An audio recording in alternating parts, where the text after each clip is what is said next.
My name is Karen Guzzi. I'm the chairman of the Cobb Land Trust. I've been involved in the park for 29 years. It'll be 30 coming up here for the park and for me. Because at the end of the road, at the end of Farm Road, there used to be a horse stable.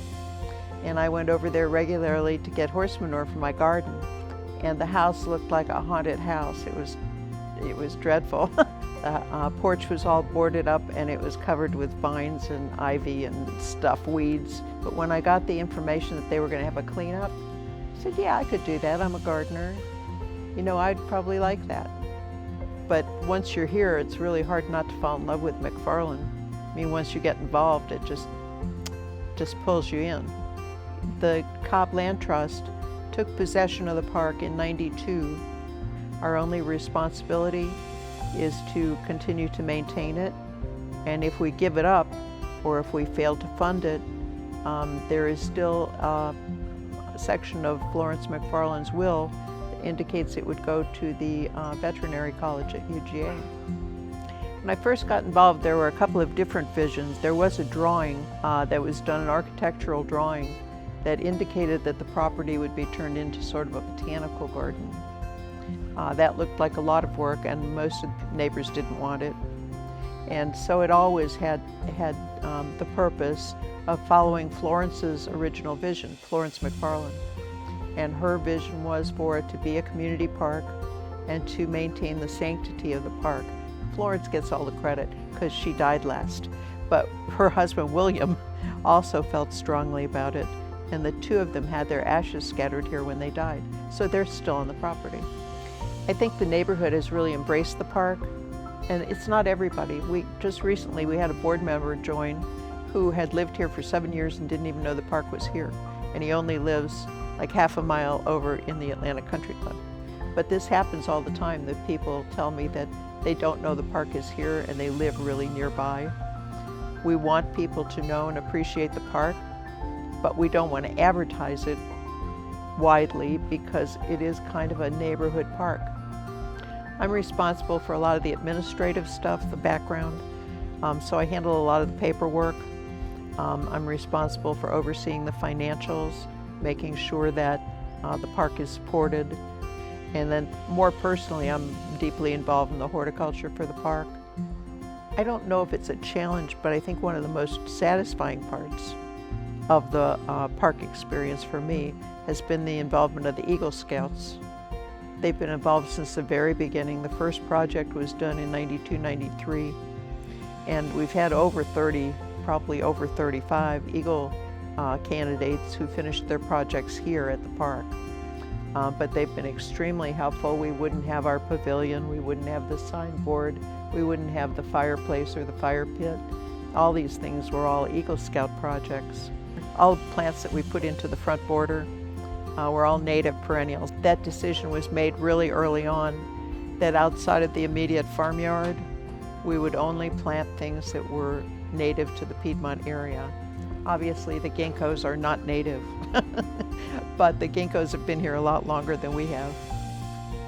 And the start of the park really coincided with the growth of the Georgia Native Plant Society. And the master gardeners were very involved in native plants. And I was approached by one of the neighbors, Linda Euler, and she came over and she said, I really think the park shows a lot of potential to be a master gardener project. So we talked about it and we decided that the most attractive feature was the pump house.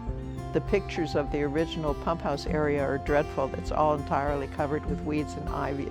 And they went in there, the master gardeners, and they went and they eradicated all of the weeds and the ivy. And then they went to a local Jimco stone yard and they got a couple of tons of stone donated to the park. And then they went to work and they established that pump house garden. I wish I knew more about the McFarlanes. I've talked to a couple of people who knew Florence when she was alive, and the one thing they say about her is that she had very strident opinions. She was very outspoken. They didn't have any children. The only family member they had that anyone can identify was like a stray nephew somewhere. But Bill and Florence were very politically active, very community active. and Florence had some very strong opinions about things. I think both Florence and Bill felt very strongly about the serenity of this property. They really loved the property.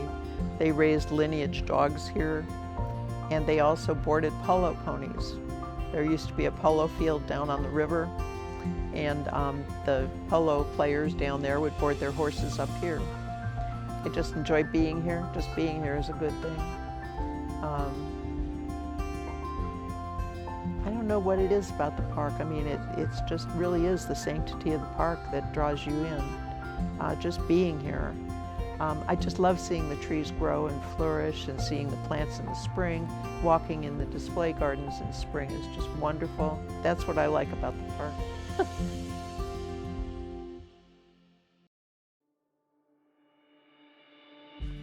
Well, for us, it has made our land just unbelievable value. I just got off the phone with somebody wanting to buy our house because everybody would like to live and look into 11-acre beautiful park. The beauty of it, and you have all this open space, and yet everybody else around here has house against house, and we look like we live out in the country. It was they had horses all over the property, and that was the main thing. I don't know if she had dogs up there, but there was no crops growing at that time. At one point, they hired the girl that lived behind us to exercise them and ride them, and we had a little 5-year-old boy, and the girl would come over and say, "You want to ride?" and pick him up and put him on the polo ponies because she was hired to be exercising them.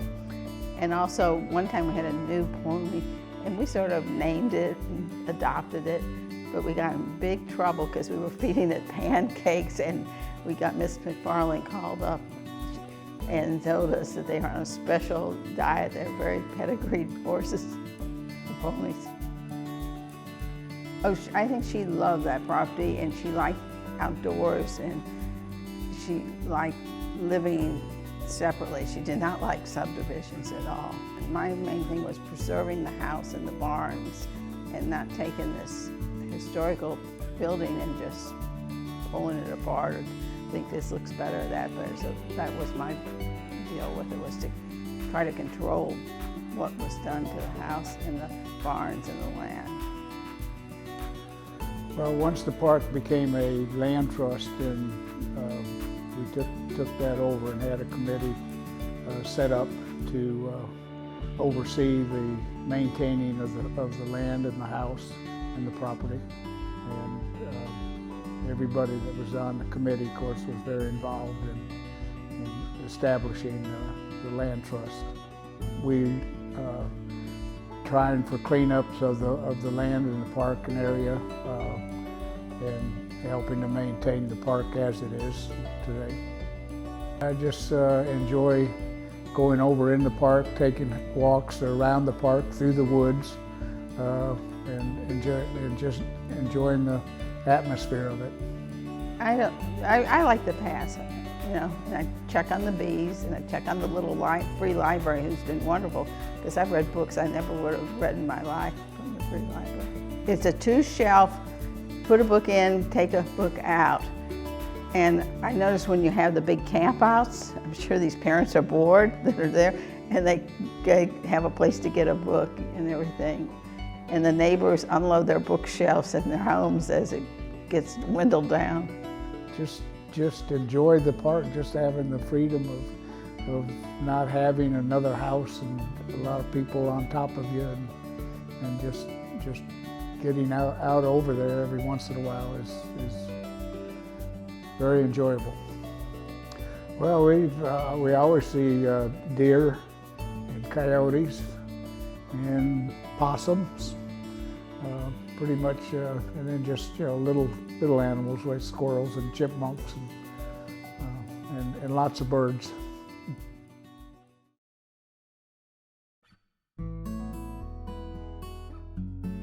I'm Valerie Stewart. I am the caretaker of the McFarlane Nature Park. And I've lived here 27 years. My husband and I lived in Woodstock, and he had a lawn care business, and we had some equipment for sale in a publication. And so he picked up that little paper one night and saw that there was, for Help Wanted, there was a caretaker needed in Marietta in East Cobb, 11 acres, and tools a plus. Well, my husband had lots of tools because he had worked on a farm when he was growing up, and he also had a lawn care business, and we had 3 boys at the time. Their ages were 7, 5, and 2, and they really wanted to live in the country. So every night they would pray for a place in the country. So when my husband saw that ad, he said to me, this is me, I know it is. And so he called the number and had a couple interviews, and then we both came out here and we had an interview, and they hired us to be the caretakers. And we're situated basically in the middle of the Atlanta Country Club. We're surrounded by the country club, and so it's a very nice area. When we moved into the house here in the park, it was October 31st, so it was Halloween night, and the older boys enjoyed trick-or-treating that night. They just loved it here. It gave them an opportunity to build forts and run and play in the fields and climb trees, and it was just a great place for us. So after the 3 boys, we had a little girl. That was a lot of fun, and to have a girl in the family. We mainly have people that come out and walk their dogs or have picnics. People come and fly kites or their drones, and they just love the park. We have beautiful ginkgo trees here in the park. Right here in the front yard, we have 2 very large ginkgos, and they are beautiful. They turn bright yellow and all the leaves fall. Another very interesting thing is we have very nice restroom facilities. We have 2 restrooms on the property, and they were actually donated by a local builder who built some houses on our road a few years ago, and so that is very nice. And one of my responsibilities as a caretaker is keeping the bathrooms clean and keeping the trash emptied. We have several trash cans around the park, and we also have mutt mitt stations where people walking their dogs can grab a bag for their dogs. Some of the other responsibilities are keeping the property mowed. It's about 12 acres here, and there's about 8 acres that has to be mowed. There's about 4 acres of wooded area that has trails. Basically, we're here for security and just to watch over the park and take care of those responsibilities. Another really interesting thing in the park is that we have beehives. A bee caretaker that comes out, and he takes care of the bees, and he will get honey, and he often will leave a jar of honey on our front porch.